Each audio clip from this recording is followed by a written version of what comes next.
What I loved is that your focus was, how do we align internally? How do we all have the same basic go-to-market plan? Because if you don't have that, it doesn't matter any other idea, right? Any other go-to-market strategy, if you're a silo on the side that's trying to execute against that, then you're clearly not going to show short-term rewards. If we take now into account that we have to have that internal line, talk to me a little bit about just executing on the plan, transitioning from strategy to execution, and how you think about that.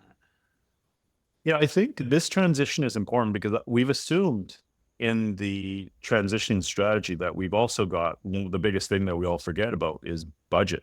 So we got the strategy, but did you connect with the CFO and the executive team and the board, and did you secure budget? Let's assume that's happened. And one of the first things that I always try to do is make sure that my strategy has budget attached to it. It's very easily said, but if you don't, then you're actually setting yourself up for failure because you're not able to actually achieve the metrics and the KPIs that you're after without a sufficient budget to actually execute on it. Or you're signing up for a very different strategy, which includes a different levels of advertising, different levels of levers, different level of technology stacks in the middle of it without the budget. So if we assume that the budget is now approved and we got the right strategy, I think execution is also an area where kind of faltering happens. I think one of the things that I've learned is it's another very simple thing, but communication is so critical. So you communicated the strategy earlier, right? You got your board alignment and things like that, and got your executive team alignment and your sales team are aligned with your strategy.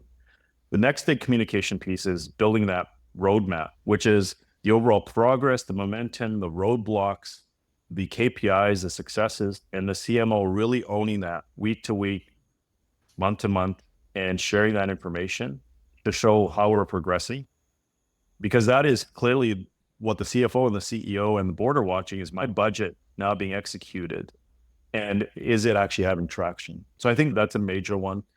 And I think to me, having clear actions on who's accountable for the various parts of the roadmap, because as you can imagine, a multi-stakeholder kind of situation, you have marketing in the mix, you have product, you have customer success, you have SDRs, you have the sales team, right? Each one plays a critical role. And I think ensuring that roles are well-defined, metrics are well-defined, and that there's good communication across these multi-member teams, I think those are critical for the success to happen in order for execution to exist appropriately. That's the first things that come to mind.